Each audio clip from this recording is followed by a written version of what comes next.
Dear students, last time we have discussed about the topic collision. Today we discuss about types of collision. Collisions are of two types. First one, elastic collision. The collision between the two objects is said to be elastic if both momentum and energy of the object remains conserved.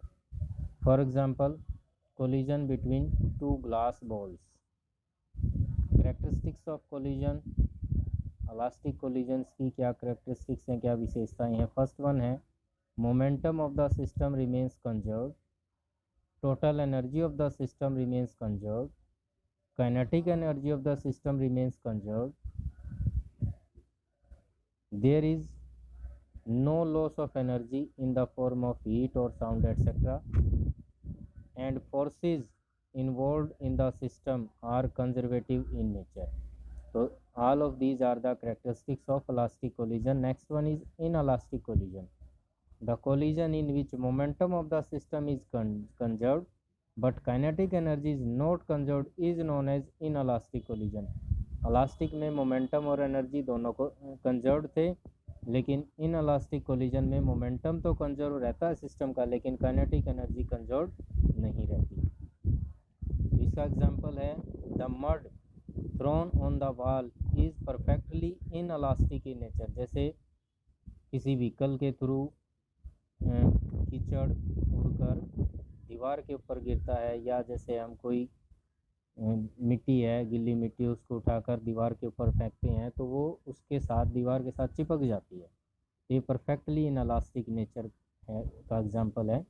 Because in this process momentum is conserved but kinetic energy doesn't conserve as the mud remains sticking with the wall. क्योंकि वो कीचड़ उसके साथ चिपक जाता है वहाँ दीवार पर, तो काइनेटिक एनर्जी जीरो हो जाती है, लेकिन मोमेंटम एज इट इज रहता है।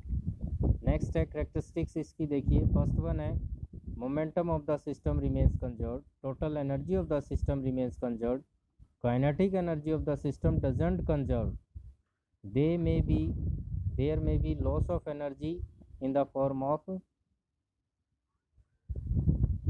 heat or sound etc, forces involved in the system are non conservative in nature. तो इसमें जो फोर्स इन्वॉल्व होंगे वो नॉन कंजर्वेटिव टाइप के होंगे। नेक्स्ट वन देखिए elastic collision in one dimension. Let us consider two objects A and B of mass m1 and m2 moving along a some straight path with velocity u1 and u2. For collision of the object to take place, u1 must be greater than u2. Let they collide with each other for a short time interval, and after their separation, v2 must be greater than v1 if v1 v2 are their velocity after collision. As we know that during elastic collision, momentum of the system and also the kinetic energy of the system remains conserved. Therefore, from the figure given below, ये A object है, ये B object है, इसका मास m1, इसका m2, ये u1 velocity से move कर रहा है, ये u2 से बिफोर कोलिजन है। यहाँ कुछ समय के लिए इन दोनों में टकराव हुआ, कोलिजन हुआ, क्योंकि u1 वेलोसिटी ग्रेटर थी तो ये आकर इसके साथ टकरा गई।